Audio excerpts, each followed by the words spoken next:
Assalamualaikum warahmatullahi wabarakatuh. Salam sejahtera untuk semuanya anak-anak tersayang SMP Negeri 2 Genem. Apa kabarnya anak-anakku? Semoga semuanya sehat. Tetap pada protokol kesehatan. Jangan lupa untuk stay at home, makan makanan yang bergizi. Baik anak-anak, sekarang Bu Luki akan menyampaikan materi kita kali ini, yaitu kerajinan bahan lunak. Yang mana kerajinan bahan lunak itu bisa kita dapatkan di sekitar kita. Contohnya tanah liat, kemudian lilin, kemudian sabun. Nah, untuk lebih jelasnya anak-anak bisa melihatkan video berikut ini. Tetap semangat dan jangan pindah dari depan HP. Assalamualaikum warahmatullahi wabarakatuh. Hai sahabat TV Pendidikan. Nah teman-teman, kali ini kita akan belajar mata pelajaran prakarya, yaitu kerajinan bahan lunak alam. Baik teman-teman, sebelum kita lanjutkan, jangan lupa ya dukung channel TV Pendidikan. Yuk teman-teman, kita simak video berikut ini. Let's go!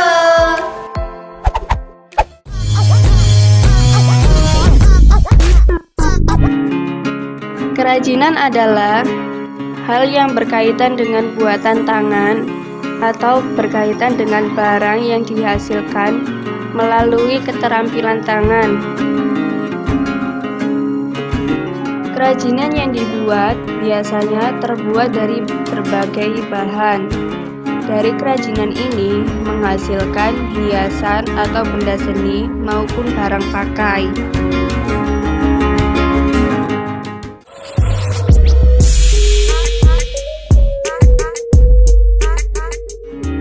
Jenis dan karakteristik kerajinan bahan lunak. Kerajinan bahan lunak dibagi menjadi dua jenis, yaitu bahan lunak alam dan bahan lunak buatan. Yang pertama, bahan lunak alam. Bahan lunak alam adalah bahan lunak untuk karya kerajinan yang diperoleh dari alam sekitar. Dan cara pengolahannya juga secara alami, tidak dicampur maupun dikombinasi dengan bahan buatan. Bahan lunak buatan. Bahan lunak buatan adalah bahan untuk karya kerajinan yang diolah dan dicampur dengan zat kimia tertentu sehingga menjadi lunak, lembut, empuk, dan mudah dibentuk.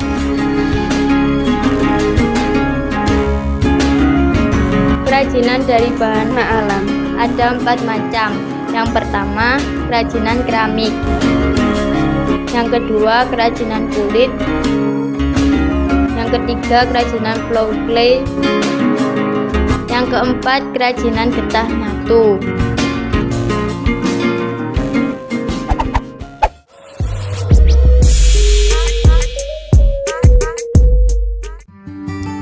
Yang pertama, kerajinan keramik. Kerajinan yang terbuat dari bahan tanah liat biasa dikenal orang dengan kerajinan keramik.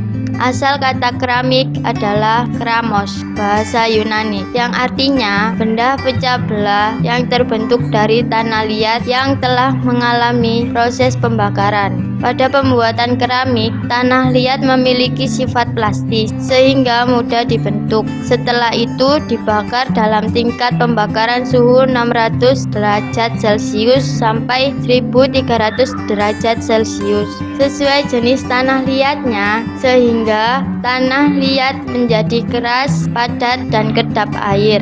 Indonesia memiliki kerajinan keramik dari berbagai daerah yang berciri khas. Masing-masing daerah menunjukkan keunikannya dari bentuk, teknik, hingga ragam hias yang ditampilkannya.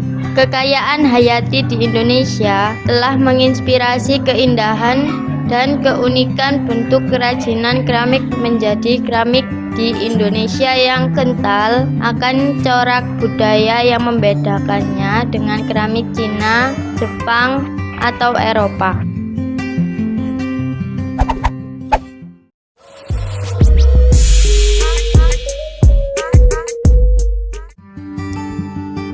Yang kedua, kerajinan kulit. Pada zaman dahulu telah dikenal kerajinan berbahan dasar kulit, yaitu wayang. Tahukah kamu kerajinan wayang? Menurut pengertiannya, wayang berarti bayangan. Wayang kulit merupakan warisan budaya dari nenek moyang kita yang memiliki nilai sangat tinggi. Oleh sebab itu, UNESCO telah menetapkan sebagai warisan bangsa terhadap wayang kulit pada Indonesia.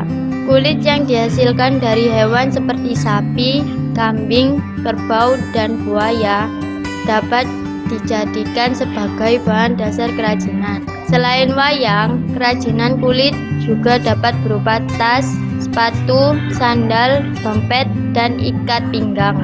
Proses pembuatan bahan baku kulit cukup sederhana. Kulit hewan potong, dicuci bersih terlebih dahulu, direntangkan, kemudian dijemur langsung dengan sinar matahari hingga kering. Sesudah kering, kulit digosok untuk menghilangkan bulu dan kotoran menggunakan kapak kecil. Kemudian dicuci bersih dan dijemur kembali. Setelah itu, kulit baru dapat dipergunakan. Teknik yang digunakan dalam membuat kerajinan kulit adalah teknik pahat.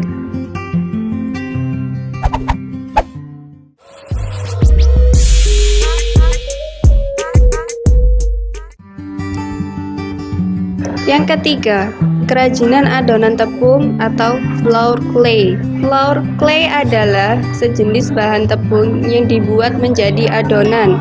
Adonan dibuat sedemikian rupa sehingga kalis dan lunak, sehingga mudah dibentuk. Adonan tepung semacam ini disebut juga dengan clay dough. Flour clay lebih banyak mencerminkan kegiatan pengisi waktu luang di rumah. Karena bahan yang digunakan pun berasal dari rumah, yaitu bahan yang biasa dipakai untuk mengolah panganan sehari-hari. Kerajinan flour clay ini memberikan peluang bisnis yang begitu besar, mengingat sifatnya yang lunak dan mudah dibentuk, sehingga dapat dikreasikan menjadi bentuk-bentuk yang kreatif dan menarik.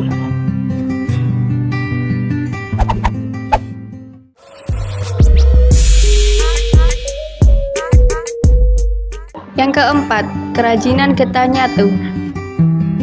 Pulau Kalimantan memiliki banyak hutan tropis. Salah satu pohon yang berasal dari hutan Kalimantan adalah pohon nyatu. Pohon ini telah lama menjadi bahan baku pembuatan kerajinan tangan yang bernilai ekonomis. Kerajinan getah nyatu merupakan kerajinan yang memanfaatkan getah pohon nyatu sebagai bahan utama. Kerajinan jenis ini banyak dijumpai di Kabupaten Kapuas, Kalimantan Tengah. Selain karena banyak dijumpai, pemilihan pohon nyatu sebagai bahan utama pembuatan kerajinan dikarenakan pohon nyatu memiliki kemampuan berkembang biak dalam waktu singkat. Tidak heran jika di Kalimantan kita dapat menemui jenis kerajinan getah nyatu ini dengan mudah. Produk kerajinan getah nyatu yang dibuat pengrajin didominasi bentuk perahu naga atau perahu burung tingang. Perahu burung tingang merupakan perahu yang menggambarkan suku Dayak kala berperang. Selain itu, ada juga perahu yang digunakan dalam upacara adat Tiwa, yaitu upacara mengantarkan tulang orang yang sudah meninggal. Selain perahu, bentuk kerajinan getah nyatu juga dibentuk menjadi replika prajurit Dayak, lengkap dengan kawat, mandau, dan talawang. Kerajinan getah nyatu menarik tidak hanya karena warna-warnanya yang terang, tetapi juga karena memiliki tingkat kedetailan yang tinggi. Selain itu, bentuknya pun unik, sehingga sangat cocok untuk dijadikan pajangan atau pelengkap dekorasi ruang. Harga kerajinan getah nyatu ini pun relatif terjangkau, bergantung pada bentuk dan ukurannya.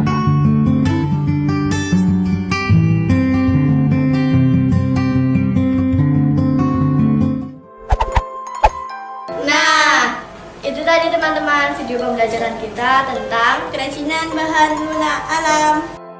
Semoga video tadi dapat bermanfaat dan menambah ilmu pengetahuan kalian ya teman-teman.